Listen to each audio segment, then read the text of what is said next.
versus Superman. Alright, this is by far one of the most debated movies I've seen in years. Is it good? Is it bad?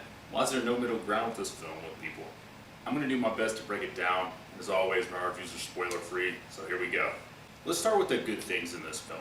Ben Affleck's portrayal of an aging Batman is pretty great. I originally had qualms with the way Batman basically went around murdering people in this movie, and you saw it in the trailer. He went around dealing justice like he was the Punisher. But I honestly think the version that we see in this movie is a Batman who's been through a lot of shit in his career, and we see the results of that in his actions. When the movie is centered on Batman, it really seems to come into focus. The fight scenes involving him are the best Batman scenes ever put to the big screen. They made him feel powerful and utilized many of his gadgets in the choreography. Director Zack Snyder knows how to capture stylized fighting. He's done it before, and when the fight goes down between Batman and Superman, the actual battle looks great. Jeremy Irons as Alfred was also really great. A very different portrayal than what we've seen from any other Alfred on the big screen. He is much more involved in the operational dealings of Batman. He's kind of this wise old man, and his deadpan delivery of lines really fit in with the overall tone of this movie. While Gal Gadot as Wonder Woman didn't have a lot to really do in this movie, I thought she did a great job. I bought her as Wonder Woman once she suited up and jumped into battle, and I love the battle cry. I also love the costume designs. Both of Batman's suits are simply amazing comic-to-film translations, and Ben Affleck fills them out great. Same with Gal Gadot as Wonder Woman.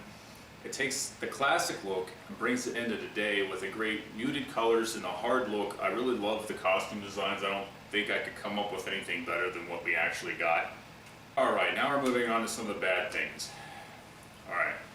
1. Have you seen Lex Luthor in this film? Because I'm still waiting to see him. We did get this guy, however.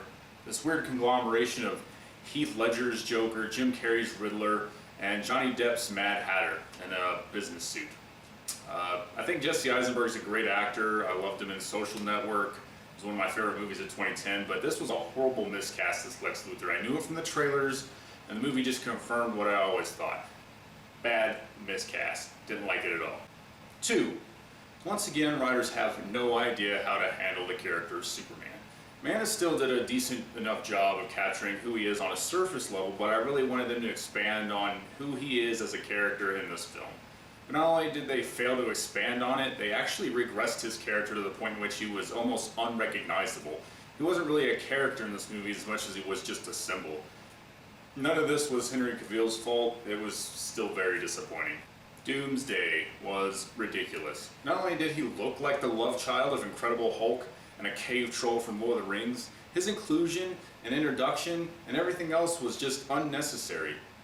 I'm not going to get into the how and the why he's in this movie because I don't want to get into spoiler territory, but I'm just going to say I didn't like him in this film, and I'm kind of just going to leave it at that. Editing and story. The story is very weak and all over the place. Parts of this was due to cramming in so many subplots and characters. There were so many different things going on and none of them coalesced in any kind of overarching story. And I lost count of all the plot holes and nonsensical things in the film. It's easy common sense things that were just ruined by lazy writing. But what is worse than the story has to be the editing. This is one of the worst edited movies I've ever seen. It's so choppy that it was hard to follow at times. It was jarring in a way that I rarely witness in films, and dream sequences were among some of the worst jarring things I've seen on the big screen ever. Alright, the number one problem with this movie, the trailer for this movie told you everything. It showed you everything. If you've seen the second trailer they released, then you have seen pretty much everything this movie has to offer. It ruins what few things there are in this movie. Terminator Genisys did this last year. I don't understand how trailers like this get approved, how they get put out. They make saying the movie irrelevant. Save yourself 2.5 hours and just watch the trailer.